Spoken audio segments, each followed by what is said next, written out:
और उनकी जो जगह चिन्हित की गई वहीं पर अटैक किया जाए और पाकिस्तानी आर्मी के साथ में कोई डायरेक्ट कन्फ्रंटेशन नहीं, हमारी खुद की आईबी के इस तरफ से प्रहार करके इतना बड़ा डैमेज इन्फ्लिक्ट करना, आई थिंक पूरे भारतीय सेना और भारतीय देश की तरफ से पाकिस्तान को मैसेज है कि आप संभल कर रहिए, आप अपनी हरकतों से बाज आइए, नहीं तो आपके साथ में ये कार्रवाई लगातार की जाती रहेगी। बिल्कुल कर्नल राजेश, अब इस तरह का ऑपरेशन किया गया लेकिन ये ऑपरेशन खत्म नहीं हुआ, किस तरह से इसे देखा जाए? क्या आपने कहा कि मैसेज देने की कोशिश थी, ये पहुंचा दिया गया है कि हमसे टकराने की जरूरत नहीं है और ना इस तरह की नापाक हरकतों को अंजाम देने की, लेकिन जो 9 ठिकानों को ध्वस्त किया गया है, आतंकवाद की कमर कितनी टूटेगी इससे और आगे किस तरह की कार्रवाई और हमारी दोनों सेना कर सकती है, क्योंकि सेना और वायुसेना का ये संयुक्त ऑपरेशन रहा?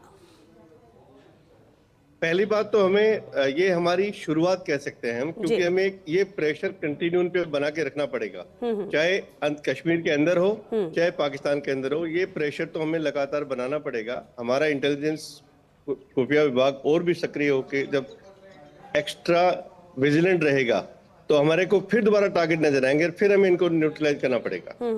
लेकिन सबसे बड़ी बात यह है साहब, आज के दिन पाकिस्तान में पॉलिटिकली, इकोनॉमिकली और इंटरनेशनल लेवल के ऊपर वो बहुत कमजोर स्थिति में है। तो अगर उसका रिस्पॉन्स एक लिमिटेड सा सिर्फ दिखावे के लिए रिस्पॉन्स होता है, तो ये मैसेज हमारा क्लियर डिलीवर होता है कि आपको हर हालत में आतंकवादी गतिविधियां बंद करनी पड़ेंगी। और ये आतंकवादी मतलब किसी भी आतंकवाद को 1 दिन या 2 दिन या 3 दिन की स्ट्राइक में ये कहना, उसका रीढ़ की हड्डी तोड़ना थोड़ा आसान नहीं होता है, क्योंकि एक आतंकवादी मरता है दूसरा पैदा हो जाएगा।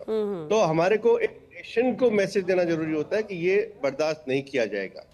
और श्योर इसके परिणाम आने वाले समय में बहुत ही अच्छे होंगे, क्योंकि इंडियन आर्म्ड फोर्सेस सक्षम है और वो हर तरीके के रिएक्शन के लिए आज तैयार है। ये मैसेज डिलीवर हो चुका है पाकिस्तान को जी। तो आने वाले समय में ऐसे टारगेटेड हमले शायद और भी करने पड़ेंगे, हो सकता है जारी रहेंगे। आज के दिन भी एलओसी के ऊपर जो फायरिंग खुली है या इंटरनल हिंटरलैंड के अंदर हमारी जो सक्रियता बढ़ी है, वो अल्टीमेटली पूरे आतंकवाद की जड़ को खत्म करने का एक शुरुआत है, या मैं कहूंगा कि एक अच्छा सराहनीय कदम है। बिल्कुल सर, लेकिन आतंकवाद के खात्मे को लेकर या आतंकवाद के खिलाफ ये लड़ाई भारत लंबे वक्त से लड़ रहा है। अंतर्राष्ट्रीय स्तर पर, अंतर्राष्ट्रीय प्लेटफॉर्म पर भी लगातार इसे लेकर आवाज बुलंद करता रहा है। कई देश भारत के साथ आए आतंकवाद के खिलाफ लड़ाई में, लेकिन फिर भी कुछ देश है जो पाकिस्तान को कहीं ना कहीं सपोर्ट करते हो। यही वजह है कि जहां पर मुट्ठी भर लोग हों, इतना छोटा सा देश हो, वो बार बार आंख दिखाने क्यों खड़ा हो जाता है। अब इस ऑपरेशन के बाद आपको क्या लगता है अंतर्राष्ट्रीय स्तर पर इसका क्या असर हुआ होगा? क्योंकि ये भले ही पाकिस्तान और भारत के बीच की बात हो, लेकिन असर तो दूर तलक जाएगा। डिप्लोमेटिकली पाकिस्तान आइसोलेट होगा, इसमें कोई शक नहीं है। जो भी जैसे टर्की हो चाहे ईरान हो, आपने देखा किसी भी राष्ट्र ने भारत की इस पहल का और भारत के सेल्फ डिफेंस के एक्शन का कोई विरोध नहीं जताया। दूसरी बात, आप किसी राष्ट्र को, इनका एक मुख्य मुद्दा जो है वो इस्लाम के नाम पे ये मदद की गुहार करते हैं और कुछ इस्लामिक राष्ट्र इनको सपोर्ट करते हैं। लेकिन धीरे धीरे ये चीज उनको भी क्लियर हो जाएगी कि लंबे टर्म में देशों में रिलीजन नहीं, इकोनॉमिक्स और पॉलिटिक्स ज्यादा मायने रखती है बजाय रिलीजन के। तो मुझे लगता है कि चाहे टर्की हो चाहे ईरान हो चाहे और भी जो राष्ट्र जो इनको सपोर्ट करते हैं, उनको ये समझ में आने लग गया है कि भाई अभी पाकिस्तान के साथ में आपके संबंध, चाहे आप रिश्ते मधुर रख सकते हो, लेकिन उनको पाकिस्तान को भारत के खिलाफ आप मदद नहीं कर सकते। और मुझे नहीं लगता कि अभी कोई राष्ट्र आज के दिन, पहले रिएक्शन से जो नजर आता है कि कोई भी राष्ट्र पाकिस्तान को सपोर्ट करे। इवन चाइना का जो रिएक्शन रिस्पॉन्स है वो मुझे बहुत सपोर्टिंग नजर नहीं आ रहा, क्योंकि शायद ये मान लिया गया कि ये भारत को हक था और भारत ने अपने हक का अंदाज करते भारतीय सेना ने इसके ऊपर, भारतीय सैन्य फोर्स में कहूंगा, क्योंकि आर्मी एयरफोर्स दोनों इसमें इन्वॉल्व है, और डेफिनेटली गवर्नमेंट ऑफ इंडिया का, मोदी जी का इसके अंदर सक्षम नेतृत्व था कि उन्होंने ये हमला बिना किसी सिग्नल दिए एक प्रेसिडेंट तरीके से इम्प्लीमेंट किया गया है। तो मतलब हमारी सक्षमता उनको प्रदर्शित की गई है। बिल्कुल। इससे से दूसरे देशों से रिएक्शन भी आ रहा है कि जिससे इजराइल ने भी कहा कि भारत को खुद की रक्षा का अधिकार है और ये समर्थन है हर एक तरह देश है। जिस तरह से वहां से फीडबैक दिया जा रहा है, ये कह सकते हैं कि वहां से इस प्रतिक्रिया आ रही है इस ऑपरेशन के बाद। ये जो दूसरे देशों से ऑपरेशन को लेकर जो प्रतिक्रिया आ रही है सर, उससे आपको क्या लगता है कि भारत का मनोबल कितना बढ़ेगा? क्योंकि हम बार बार ये कहते हैं कि अंतर्राष्ट्रीय स्तर पर भी भारत एक मजबूती के साथ अपनी बात हमेशा से रखता आया है और आज के वक्त में भारत की छवि बहुत पॉजिटिव, बहुत मजबूत है।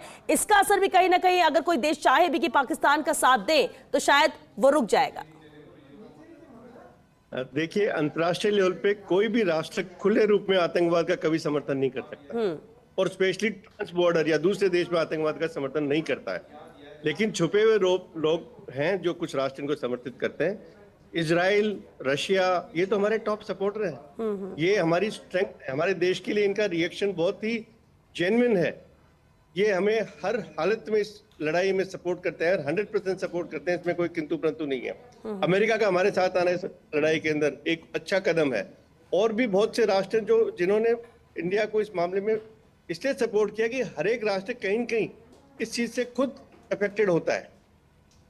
और ये 100% है कि आज के बाद भारत की छवि एक अच्छे सशक्त राष्ट्र के रूप में उभरेगी जिसको लोग सपोर्ट करना चाहेंगे ताकि आतंकवाद का खात्मा हो। क्योंकि अगर भारत में आतंकवाद का खात्मा होता है तो ये दूसरे देशों के लिए भी एक अच्छी शुरुआत मानी जाती है। और बिल्कुल सर, आपने भी कहा कि ये ऑपरेशन भी एक शुरुआत के तौर पर इसे देखा जाना चाहिए। ये भी कहा जा रहा है कि अभी तो ट्रेलर है, पिक्चर अभी बाकी है। आगे किस तरह की कार्रवाई, क्योंकि एयर स्ट्राइक हो या ऑपरेशन सिंदूर जैसे ही कार्रवाई हो ये जरूरी नहीं है, लेकिन आगे आतंकवाद के खात्मे को लेकर किस तरह से कार्रवाई और होनी चाहिए आपको लगता है? हालांकि सेना अपने स्तर पर पूरी तैयारी करती है और कब क्या होगा ऐसे सरप्राइज शायद हमें फिर किसी दिन मिल जाए, लेकिन फिर भी उम्मीद क्या की जा रही है? डेफिनेटली मैंने जैसे कहा था पहले भी, मैं जब लास्ट टाइम टीवी पे इस बात पे आया था तो मैंने कहा था हमें ये लड़ाई लंबी हो सकती है, लेकिन हमें कॉन्टिन्यूअस एक प्रेशर और एक साइक पे स्ट्राइक करना ज्यादा इंपॉर्टेंट होता है किसी भी देश के अंदर कि भाई हम तुम्हें इस बात को बर्दाश्त नहीं करेंगे, हम इस बात को सहन नहीं करेंगे। तो ये जो साइक पे स्ट्राइक है पहली ऑप सिंदूर के तहत, इसकी साइकोलॉजिकल कॉन्सिक्वेंसेस ज्यादा हैं, लेकिन आने वाले टाइम में हमें हिंटरलैंड में और बाहर दोनों जगह ये प्रेशर जारी रखना पड़ेगा। और डेफिनेटली हमें हो सकता है कि और भी ऑपरेशन इसमें लॉन्च करने पड़े। पाकिस्तान का रिएक्शन मेरे हिसाब से नहीं लगता कि कोई बहुत ज्यादा रेस्पॉन्सिव होगा, क्योंकि वो हर लेवल पे अपने आप को डाउन महसूस कर रहे हैं। इंटरनली भी उनकी हालत खराब है, इकोनॉमिकली उनकी हालत खराब है, अंतर्राष्ट्रीय सपोर्ट मिल नहीं रहा है, तो उनके पास में कोई जवाब नहीं है कि क्या सोच के हम जवाब दें। भाई आपकी एयर स्पेस को इसलिए आपके इलाके में इसलिए हमला किया गया क्योंकि आपने जाके पहले लगातार शुरुआत नहीं लगातार कर रहे हैं, और आपने पहलगाम के मामले में तो हद कर दी थी। तो मुझे लगता है कि ये ऑपरेशंस आगे हो सकता है ऑप सिंदूर का 1-2 दिन में एंड डिक्लेयर हो सकता हो, लेकिन आने वाले टाइम में हमें ये हर हालत में कंटिन्यूअसली कोई न कोई ऑपरेशन इनके खिलाफ करना पड़ेगा जो इनको लगातार एक मैसेज देता रहे और इनकी साइक को अटैक करता रहे।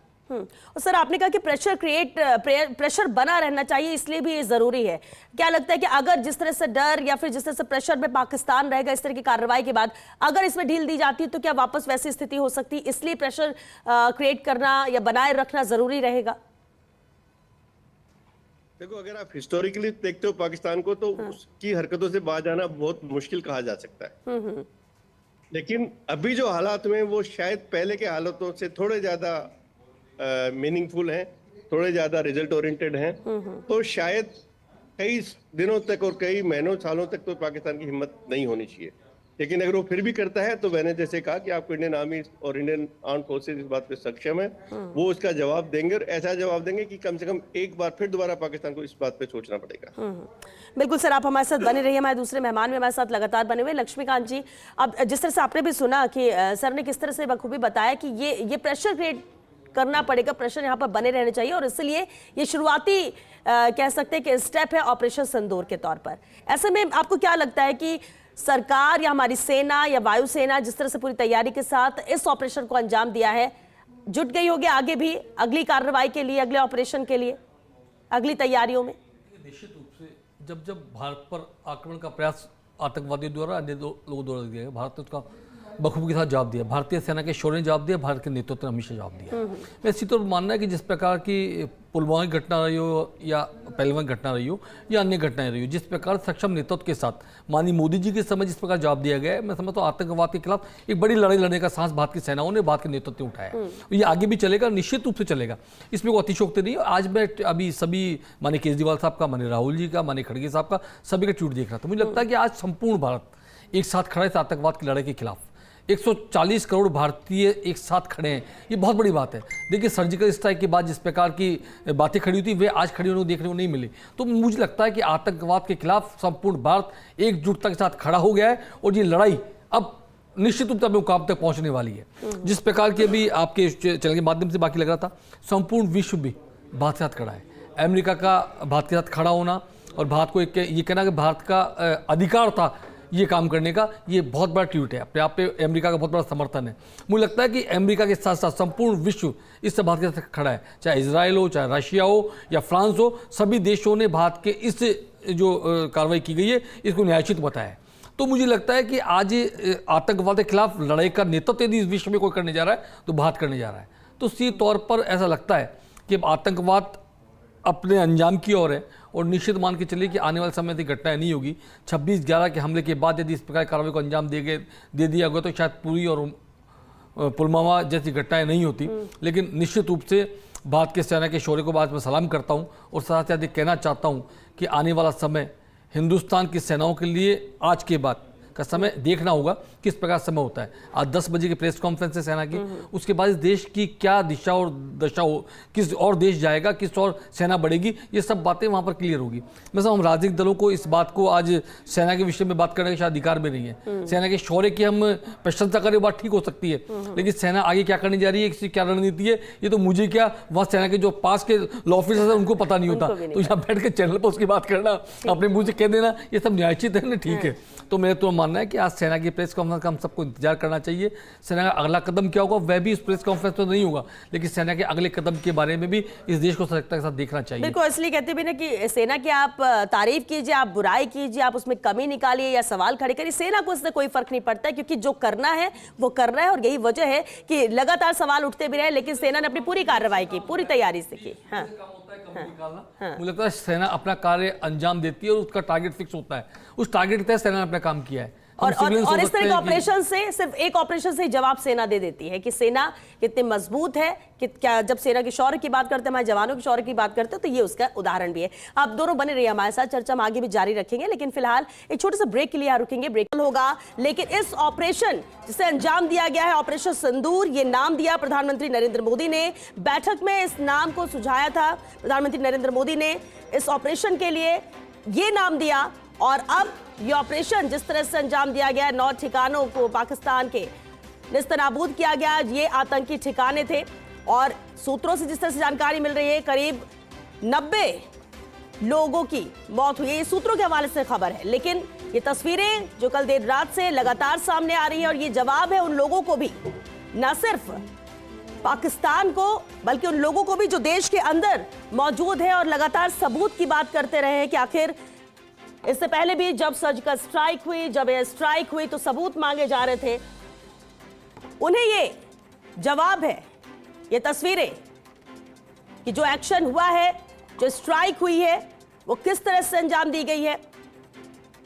क्योंकि याद होगा आप सभी को, जब गिनती हो रही थी लाशों की और कहा जा रहा था, दावा किया गया था कि कितने लोगों की मौत हुई है, जिस तरह से कामयाब हुआ है ऑपरेशन। हम उरी के बाद की बात कर ले, सर्जिकल स्ट्राइक की, एयर स्ट्राइक की, लेकिन इस पूरे ऑपरेशन पर क्या कुछ कह रहे हैं पूर्व मुख्यमंत्री अशोक गहलोत, चलिए उनका रुख करते हैं। एक बार हमने अपनी भावना बता दी देशवासियों ने, विपक्षी पार्टियों ने कह दिया कि हम आपके साथ में हैं। अब उसके बाद में कोई कमेंट नहीं करना चाहिए किसी द्वारा, क्योंकि ये भारत सरकार सोच समझ के फैसला करेगी। मैं बार बार बोलता हूँ, इसको भी इस रूप में आप लीजिएगा। आगे बढ़िए, पूरा देश आपके साथ खड़ा है। बिल्कुल ठीक है कि आगे बढ़ना भी यहाँ पर जरूरी है, क्योंकि हार नहीं मान सकते। इतने बड़े घटनाक्रम को अंजाम दिया गया, हमारे इतने लोगों को जो कि बेकसूर थे उनकी जान ली गई, और उसके बाद ये सोचा गया कि नहीं सब कुछ ऐसे ही चलेगा, तो वो नहीं है, क्योंकि ये नया भारत है, ये घर में घुसकर मारता है, और एक बार फिर यही किया भारत ने। अनिल माथुर जी, कार्रवाई की गई है, स्ट्राइक है, इससे पहले भी सर्जिकल स्ट्राइक की गई है, और इस कार्रवाई को लेकर भी बात कर ली जाए, कितना अहम रहता है और कितना जरूरी है, और क्या लगता है आपको कि कितनी कमर टूटी होगी आतंकवाद के इस ऑपरेशन के बाद? क्योंकि लगातार इस तरह के ऑपरेशन किए जाते हैं, लगातार इन्हें मुंह तोड़ जवाब दिया जाता है, लेकिन पाकिस्तान या ये आतंकवाद वो है जो खत्म होने का नाम नहीं लेता, रुकने का नाम नहीं लेता अपनी नापाक हरकतों से। ऐसी स्ट्राइक्स जैसा कोई कह रहे थे कि हम अगर इससे पहले कोई कह रहा था कि हम पहले अपने जाने गंवाएं उसके बाद ये स्ट्राइक करें, तो अनप्रोवोक्ड अगर हम इस ढंग की स्ट्राइक करेंगे अक्रॉस द बॉर्डर तो हम एक रोग स्टेट कहलाए जाएंगे। इसलिए जब हम रिएक्टरी अगर एक्शन करते हैं, कोई हमारे साथ कुछ गलत होता है पड़ोसी देश द्वारा, और तब हमको हमारा पूरा विश्व हमारे साथ खड़ा होता है, हमारी देश की जनता खड़ी होती है, हमारे सभी पार्टियां खड़ी होती है, क्योंकि उस समय पार्टी का वक्त नहीं है, उस समय है कि जिसने ये हमारे ऊपर ये कायराना हरकत की है उसको किस ढंग से जवाब दिया जाए। जिस भी ढंग की हमने स्ट्राइक की, सोच समझकर कैलिब्रेटेड एक्शन लेकर नाप तोल करके, और ताकि उसके ऊपर 100% हमको सक्सेस मिले, इसलिए स्ट्राइक की जाती है। आतंकवाद की कमर कब टूटेगी, कैसे टूटेगी, ये पूरे विश्व के लिए बड़ा सवाल है। अब उसके लिए जरूरी क्या है कि इनको सपोर्ट करने वाले कौन हैं। ये वही सपोर्ट करते हैं जो चाहते हैं कि भारत एक जो प्रगतिशील देश है और विकसित देश बनने वाला है, वो ना बन पाए। अब आप देखिए कि इसका किसके ये फेवर में है। जो हमको चाहता है कि हम डिस्टर्ब रहें, वो ये चाहता है कि हम लड़ते रहें तो हमको साजो सामान लड़ाई के दिए जाएंगे उनके द्वारा। तो इस ढंग से वो चाहते हैं कि हम डिस्टर्ब रहें। आतंकवाद को वो खत्म नहीं करने देना चाहते। हो सकता है पाकिस्तान भी त्रस्त है आतंकवाद से, वो भी नहीं चाहता, वहां के लोग भी मुझे पूरा विश्वास है नहीं चाहते होंगे कि आतंकवाद पनपता रहे, मगर फिर भी ये पनप रहा है क्योंकि उसको सपोर्ट मिल रही है, उसको ईंधन मिल रहा है कि लोग ये दोनों देश डिस्टर्ब रहे। कर्नल माथुर, और एक अहम बात ये भी है कि इससे पहले भी कुछ दिन पहले ही, क्योंकि जिस तरह से ये घटना हुई उसके बाद से लगातार सवाल उठ रहे थे, लगातार एक्शन की बात की जा रही थी, और पाकिस्तान की तरफ से पहली बार इसे एक्सेप्ट किया गया था कि हाँ हमने पनाह दी है आतंकियों को, आतंकवाद को, और ये दो बड़े चेहरे थे जिन्होंने ये बात स्वीकारा, जिसके बाद ये कहा जाने लगा, क्योंकि पाकिस्तान ने कभी स्वीकार नहीं किया कि हम आतंकवाद में शामिल हैं या आतंकियों, और सबसे बड़ी बात है कि कुछ बड़े देशों का नाम लिया कि उनके लिए हमने आतंकवाद को पनाह दी। आपको क्या लगता है कि क्या इस तरह के ऑपरेशन करने के बाद, क्योंकि अब भारत ने ये ऑपरेशन सिंदूर को अंजाम दिया, लेकिन अंतर्राष्ट्रीय स्तर पर भी शुरुआती तौर से तारीफ हो रही थी कि बहुत ही सलीके से, सावधानी से, वक्त के साथ समझकर आगे बढ़ रहा है भारत इस पर कार्रवाई के लिए, इस बड़ी घटना के बाद? बिल्कुल, ये पाकिस्तान एक्सेप्ट कर रहा है क्योंकि ये सामने है। पहले तो ये बचकाना हरकत थी उसकी कि उसके ऊपर स्ट्राइक हुई है, उसका नुकसान हुआ है, और फिर उसको इस ढंग से प्रस्तुत करे जैसे उसके ऊपर कुछ हुआ नहीं। अब की सामने प्रूफ भी है, उसके लोग भी मरे हैं, और आमतौर पर जो आसपास के लोग हैं उनको भी पता है कि इनके आतंकी, उनको पता है कि ये आतंकी हमले थे, आतंकी अड्डे थे जिनके ऊपर हमला हुआ है। तो इसलिए अब ये कोई सवाल ही नहीं पैदा होता कि वो पलट के हमको कहे कि ये गलत कार्रवाई हुई। बिल्कुल, और क्योंकि लगातार हम चर्चा, लक्ष्मीकांत जी भी हमारे साथ जुड़ चुके हैं, बीजेपी प्रवक्ता। लक्ष्मीकांत जी, बहुत स्वागत है आपका, और बहुत बधाई, और सबको बधाई है, हर हिंदुस्तानी को बधाई है इस कार्रवाई के बाद। लेकिन आतंकिस्तान का सर्वनाश करना है ये एक लक्ष्य है, क्योंकि बार बार हमने इन्हें मौका दिया और बार बार ये नापाक हरकतों को अंजाम कर देते हुए बेकसूरों की जान लेते रहे, और इतना आसान नहीं था कि भारत की बेटी का सिंदूर आप मिटा दो और भारत चुपचाप बैठा रहे, और इसलिए ये ऑपरेशन सिंदूर है जिसे अंजाम दिया गया। लक्ष्मीकांत जी, देखिए, निश्चित रूप से आज का एक बड़ा दिन है। मैं सेना के शौर्य को सलाम करता हूँ, साथ ही साथ उन सभी जिनकी शहादत हुई पहलगाम में, उन सभी को भी नमन करता हूँ। निश्चित रूप से आज हिंदुस्तान के लिए बहुत बड़ा दिन है, हिंदुस्तान की सेना के लिए बड़ा दिन है। बिना गए और बिना जाए और आतंकवादी अड्डों को तबाह कर देना, शायद मिसाल कायम की है विश्व के पटल पर भारत की सेनाओं ने, इसके शौर्य ने, और जिस प्रकार का अंजाम देने के बाद रात्रि 2 बजे से पाकिस्तान की बौखलाहट देखने को मिल रही है, इससे लगता है कि बहुत बड़ी आतंकवादियों पर एक भारतीय सेना की स्ट्राइक थी। और जिस प्रकार की कार्रवाई की गई है, निश्चित रूप से इस कार्रवाई की आवश्यकता शुरू से थी, आज तक है। भारतीय जनता पार्टी सरकार बनने के बाद 3 बड़ी कार्रवाइयां और 3 आतंकवादी घटनाओं के बाद 3